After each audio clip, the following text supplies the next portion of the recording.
Okay, imagine you could rewind time to 2008 and get into real estate investing instead of being in grade 7. Well, that's likely not going to happen. But I'm going to tell you the next best thing. I don't have the power to turn back time, unfortunately, yet. But in this video, I'm going to break down all the steps and give you all the resources to get your journey started here in real estate investing. And if you stick around to the very end, I'm going to tell you the biggest mistake that I see first-time investors, even seasoned investors, make when it comes to real estate investing.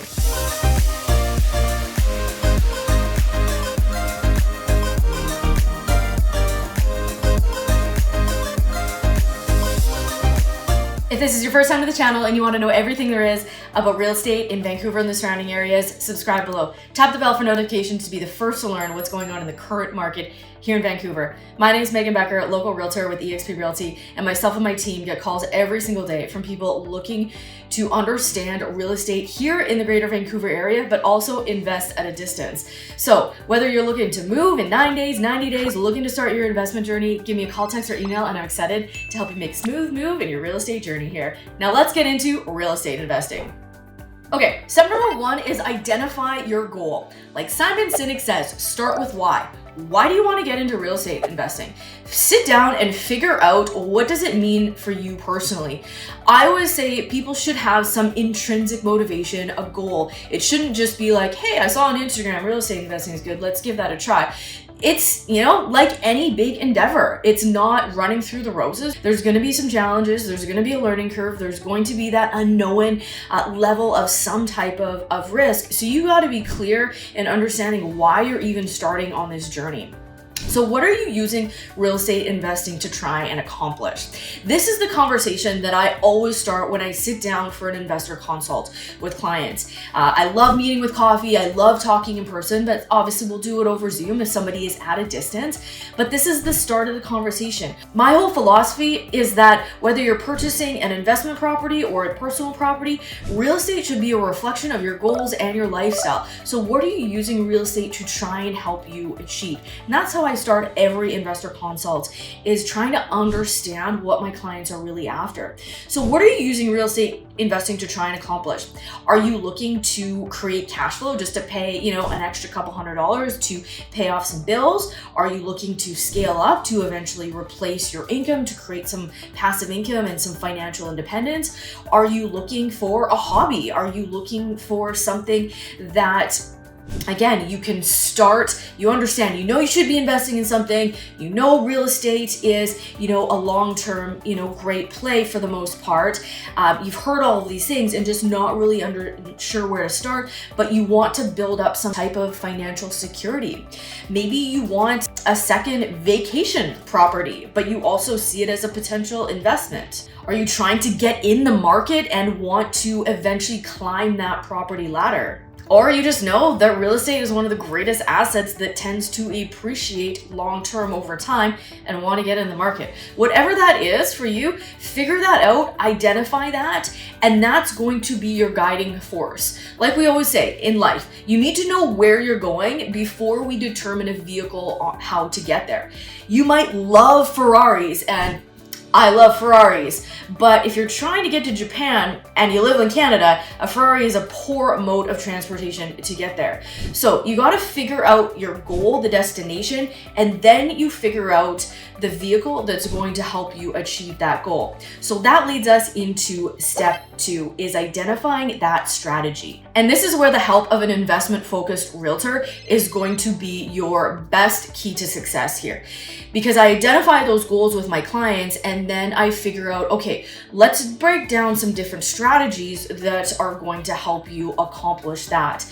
For an example, right now in November of 2023, with where the interest rates or property prices are at, it's tough to find a property that cash flows right now. It's not impossible, but it is tough. Whereas in a market like Edmonton, where I have some great colleagues and I used to sell real estate there, you have a better chance of buying a property that's going to give you cash flow in that market just based on the purchase price. So really figuring out, like, what are some of the strategies that we could tackle here? So there's house hacking. You're buying your very first property and you're gonna rent out a bedroom or 2 bedrooms, or maybe you're buying a property with a secondary suite and you're renting out that suite. Now you're either getting your entire mortgage covered by rent or a good portion of your mortgage covered by rent, and you can start banking money for a down payment on a future property that gives you the ability to climb that property ladder. The next strategy is a BRRRR. So what this is, what that stands for is you buy the property, you reno it, you add value to the property, you rent the property out, you refinance that property, and then you repeat. So you take that money and then you potentially put it into a future property and continue to build up in that property ladder there. Another strategy that's very popular, especially here in Vancouver and the Lower Mainland, is pre-sales. The attractive thing about pre-sales is that you don't actually have to close on the property until completion. So if, let's say for example, you don't qualify for a mortgage right now, but you've got a chunk of money for a down payment, you can put that down payment towards the purchase of a pre-sale, and then let's say it completes in 2026, you don't actually have to qualify for the mortgage until 2026 and close on it at that time. So there are some things to look for. There's, like with any property, there's pros and cons of pre-sales, there's pros and cons of flip properties, of BRRRRs, of all these strategies. But that's where, again, I go back to partnering with an investment-focused realtor is going to be the big key to your success here. Another strategy is to buy rentals. And so you can look at rentals in 3 different categories. So a long-term rental, so this is typically signing a year's lease, and there are definitely different markets that are more conducive to this strategy. You can look at medium-term rentals. So a really popular one here in the Lower Mainland, especially to compensate for the lack of cash flow, is executive furnished rentals. So these are medium term rentals around that 90-day mark. And so this is where you purchase a unit and you furnish it, and now you're renting it out to like corporations, or it's really popular for insurance clients. We've got a huge industry in the film space here, so people coming from different parts of Canada, the States, coming up to Vancouver to work for a period of time. The executive furnished rentals they're really great tenants for these types of properties, or Amazon, Microsoft, anyone in the tech space. That's a really good type of like clientele for that type of unit, which Vancouver is a really popular destination for that. And then we've got the short-term rentals. So these are typically known as your Airbnb or VRBO, but short-term rentals, it classifies that as a whole. And again, the drawbacks, there's pros and cons of everything. With the short-term rentals, you just really need to be aware of the local bylaws. And again, that investment-focused realtor is going to be your best friend if you're interested in investigating that. The pros of the short-term rental is you can create a substantial amount of cash flow if you find the right property and you do your research properly. So each strategy is going to give you a little bit different of a result. If you are looking at rentals and you've got a certain number, I say doors on a property. So if you're renting 3 units, that's 3 doors. What you want to typically aim for is around that $150 a month per door. So obviously the more doors, the more cash flow that you're going to attain there. Whereas, you know, something like a flip or a BRRRR, that's maybe more of a long term. It's going to take a period of time for you to do the renos before you're going to start creating cash flow there. A flip is you're not going to create cash flow, you're going to invest in the property, and then you're obviously going to sell it later. So you're getting a lump sum. So whatever the client's goals are, then we're going to figure out the best strategy that's going to help that client achieve that goal. And now step number 3 is to identify the market that is best conducive to that strategy. Let's compare Edmonton and Vancouver. So really simply put, I'm going to break it down very simple level here. So if a client comes to me and they say they don't have a huge down payment, they would like cash flow and medium level of risk. Without knowing too much more, my instant brain goes towards, let's look at a market like Edmonton. So Edmonton is a really great market for cash flow because the property prices are significantly less than here in the Lower Mainland. The average sale price of a single family home in Edmonton is under $500,000.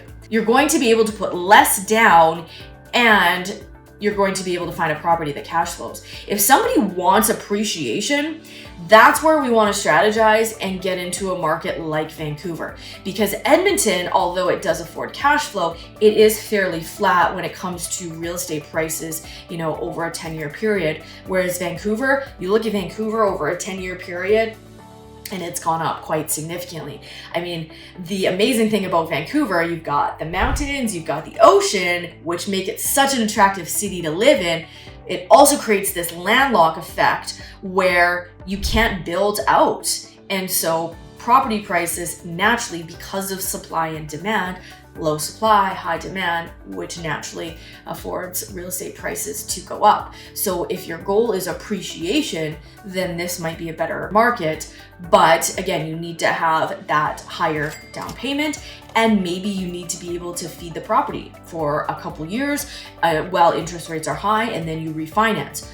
Or we talk different strategies. I was able to help clients find a property that cash flows here in the Lower Mainland earlier on this spring, which I'll share in a few minutes here. But a couple other things that you want to look for when it comes to the market. If you're looking at any type of rental, you want to understand the rental laws. It's different province to province. The nice thing about Alberta is that the landlord-tenant laws are a little bit more in favor of the landlord versus a province like Ontario or BC, where the tenants have more rights in Ontario and BC, which makes it a little bit more tricky to be a landlord in both of those provinces. You also want to look at average sale price, because you got to look at your resources. What do you have to put down? So if you don't have a huge down payment, it kind of takes out any area with those higher average sale prices. You want to understand local bylaws. You want to understand if you're looking at doing renovations or any type of development or short-term or medium-term rentals, you want to understand local laws, local bylaws, what's allowed in those different areas. And then you want to look at each market with the lens of what's going to give you that ideal tenant profile.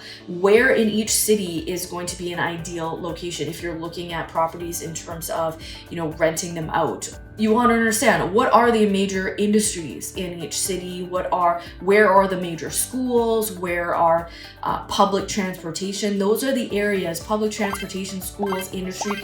That's where you're going to find the most tenants and have a higher likelihood of having a consistent tenant in your property. And lastly, number 4 is finding the property. That is in that market that you've identified that your strategy works well, that is in line with your strategy, that is in line with your goals. And this is the biggest mistake I see a lot of investors make, is they start with a property. They see maybe a really great property, or a realtor friend has said like, hey, this would be a great investment. And you say, okay, I'm a new investor. I want to start investing, so I should buy this property here. And it's really, really backwards. Like I mentioned in the very beginning, you want to figure out the destination, you want to figure out where you're going, and then let's reverse engineer backwards. Because the drawback of starting with a property is that, you might hate being a landlord. You might not want a certain level of risk. You might not understand a market. You might not, like I said, have the comfort level of risk, certain types of investments. If you don't properly identify your goal of what you want that investment to create, you might be purchasing a property that gives you $100 cash flow every month without even realizing that, that might not be in line with your actual goals. So that's why we want to start with a goal, then talk about a strategy, then find a market, then lastly, find a property that fits all those previous 3 items there. And this is where, come time when I find properties for my clients, I sit down with them and we run through the numbers. I have a spreadsheet, we sit down at a coffee table or on Zoom, and we'll run all of the numbers. We'll talk about, okay, what makes this a good investment? And we go through the numbers and we understand, okay, what are we putting down? We can play with that. I get in touch with my mortgage broker contact, making sure we're putting in the right amount in there for interest rates. And then We do a rental analysis, make sure we're putting in the right amount for rent, and talking to the property manager, again, making sure we're putting in the right amount for property management fees. And then we figure out, okay, this is the return on investment, this is the monthly cash flow. Does that excite you? Is that in line with the goals? And then maybe if it's not, we figure out, okay, where's the purchase price need to be on for this property? And then we figure that out, because just because something is listed at a certain amount, it doesn't mean that's what we have to pay for it. But again, depending on the market that you're purchasing in, your realtor will be able to sit down with you and talk about strategy. One of the things, as you can see now, the weather's turning a little bit colder, which the typical real estate market slows down, but like every rule in life, when everyone's doing one thing, do the other thing, and that's where you can find really great opportunity. And that's why November and December are some of our investor clients' favorite months, because everybody else is sitting in their warm house with a fire, with their, cider and eggnog, enjoying Christmas season, and they're not really focusing on finding a property. And so that is when investors are going to find some really great deals. And year over year, November, December have been some really great months where some of our clients have picked up some really great investment properties. And if you want a copy of our investor guide, make sure to contact me. All my description is in the description box below.